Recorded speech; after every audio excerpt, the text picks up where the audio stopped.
comes to mind when you think of Vietnam War leadership? Ho Chi Minh, the figurehead of the Vietnam War, the communist leader of North Vietnam. Who else was even there, right? Wrong. The leading narrative in the Vietnam War is that Ho Chi Minh was the main and the most important leader in the Vietnam War. But as we will learn, this is certainly not the case. We will first explore Ho Chi Minh's reputation in the war and go on to introduce an often ignored key leader, Le Duan. We hope to debunk the myths surrounding North Vietnamese leadership and give a more accurate account of the Vietnam War.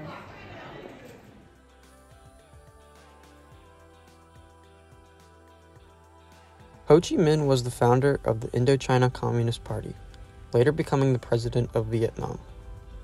Among the most influential communist leaders, he is often the face of the Vietnam War. Ho Chi Minh is both idolized and idealized as the charismatic leader of the North. Historian Chester Bain describes Minh as a person who, quote, could identify with people and communicate with them at their level, using his keen sense of humor to get ideas across by making people laugh. With his abundant optimism, courage, energy, and self-confidence, he could inspire others to struggle on in the face of adversity, end quote.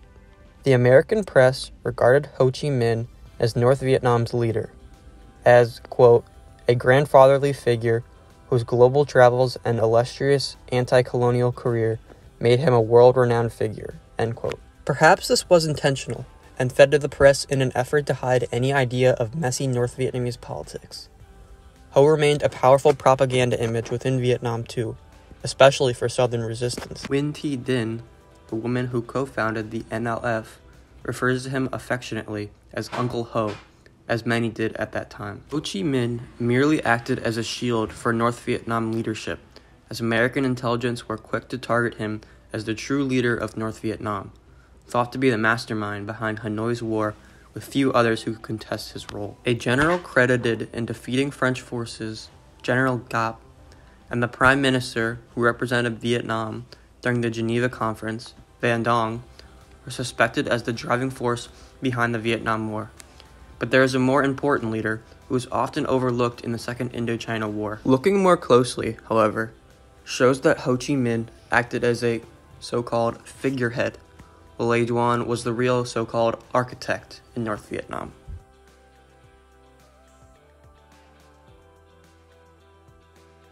Ho Chi Minh is widely assumed to be the mastermind behind North Vietnam's strategy and decision-making during the Vietnamese War, being regarded as a highly respected revolutionary and politician.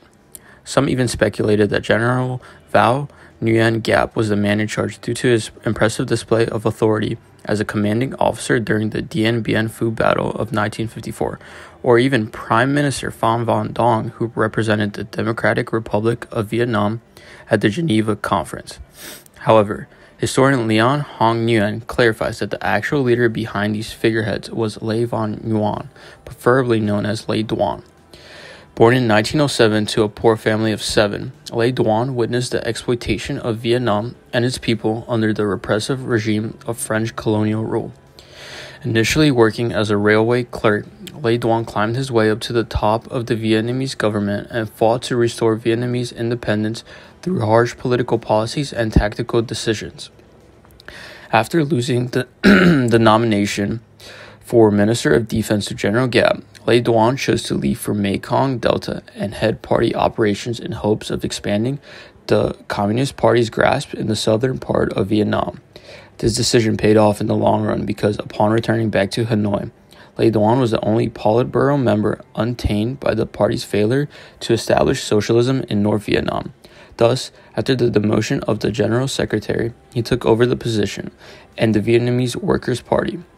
As General Secretary, Le Duan advanced full-scale war on South Vietnam, spearheaded the 1968 Tet Offensive and the 1972 Easter Offensive, and implemented Plan X, a military tactic to send heavily armed commando units into large cities across South Vietnam and incite revolution amongst the people. Ultimately, despite inaccurate myths that name Ho Chi Minh and other key players in the Vietnam War as primary leaders and decision-makers, it is apparent that Le Duan was actually the man in charge. Analyzing the significance of North Vietnamese leadership, it's clear that northern leaders determined the trajectory of the war. Specifically, historian Liang Hang Nguyen attests that, quote, the Vietnamese were anything but puppets or passive players in their war. They shaped American actions in Vietnam as well as the global Cold War order, end quote. Essentially, it was Le Duan's struggle for power in 1964 that pushed America to intervene in Eastern affairs. However, it is also important to note the significance of Southern leadership on American intervention. Although there was an established alliance between Washington and Saigon, American allies were not entirely loyal and/or organized. They pursued their own interests and often started unnecessary conflicts. These conflicting motivations ended up slowing down American withdrawal in 1969 and sabotaging the Kissinger-Tho peace treaties in 1972 and 1973. These examples demonstrate the influence North and South Vietnam had on American involvement in the Vietnam War. Ultimately, provided the information, we can falsify the claim that Ho Chi Minh acted as the only and most significant leader in North Vietnam during the Vietnam War. His charisma was vital in producing a national image and identity for Vietnam, but his leadership in the Second Indochina War should not overshadow other key leaders like Le Duan. With Hang Nguyen's research, we can paint a more complete image of the Vietnam War, understanding the intricacies of leadership in North Vietnam.